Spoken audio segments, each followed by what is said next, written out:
સુરતની વાત કરીએ તો સુરતમાં રેલવે વિભાગ દ્વારા રેલવે સ્ટેશનનું કામ શરૂ કરાતા પાછળના ભાગે આવેલ સબરસ ગરનાળું બંધ કરવાની ફરજ પડી છે, જેથી સુરત પોલીસ કમિશનરે હંગામી ધોરણે જાહેરનામું પ્રસિદ્ધ કરી સબરસ ગરનાળું 6 મહિના બંધ કરવા જાહેરનામું બહાર પાડ્યું છે। આ રેલવે સ્ટેશનની કામગીરીમાં જીએસઆરટીસીના ડેપોના બાંધકામનો સમાવેશ પણ કરવામાં આવ્યો છે।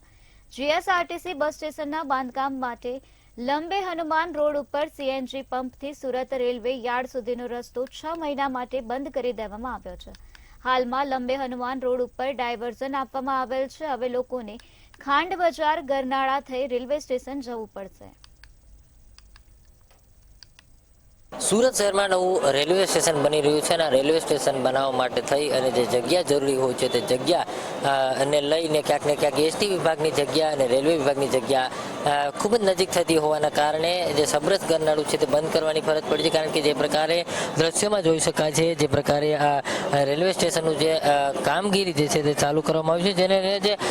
સુરત એસટી વિભાગ જે ડેપો બનાવવામાં આવ્યો હતો તે ડેપોને લઈને ક્યાંક ને ક્યાંક જગ્યાની અભાવના કારણે આ ડેપોને પણ અડાજણ ખાતે ખસેડવો પડ્યો છે। મહત્વનું કહી શકાય કે આ ડેપો અડાજણ ખાતે ખસેડવામાં આવશે, કારણ કે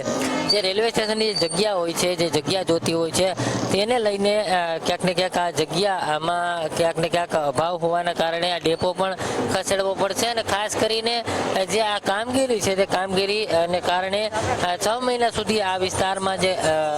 રોડ રસ્તો છે તે બંધ કરવામાં આવશે। ખાસ કરીને જે જોઈ શકાય છે કામગીરી ચાલી રહી છે અને કામગીરીને પગલે અહીંયા જે વાહનો પસાર થઈ રહ્યા છે તે વાહનો 6 માસ માટે બંધ થશે, કારણ કે આ જે પ્રકારે સબરસ જે ગરનાળું દેખાઈ રહ્યું છે આ ગરનાળું જ 6 મહિના માટે બંધ કરી દેવામાં આવશે। કારણ કે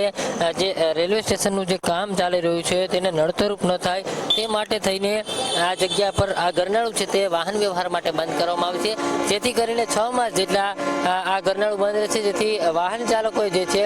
તે ખાંડ બજાર ગરનાળા થઈને જ સ્ટેશન જવાનું રહેશે। કારણ કે આ ગરનાળું રેલવેના કામકાજ મુજબ 6 મહિના માટે બંધ રહેવાનું છે। કારણ કે સુરત પોલીસ કમિશનરે જે પ્રકારે જાહેરનામું બહાર પાડ્યું છે અને તેના જ કારણે હંગામી ધોરણે જાહેરનામું બહાર પાડ્યું છે, જેથી કરીને તમામ લોકોને સૂચના મળી રહે તે પ્રકારે એક જાહેરનામું બહાર પાડ્યું હતું અને રેલવે સ્ટેશનનો જે વિકાસ થઈ રહ્યો છે અને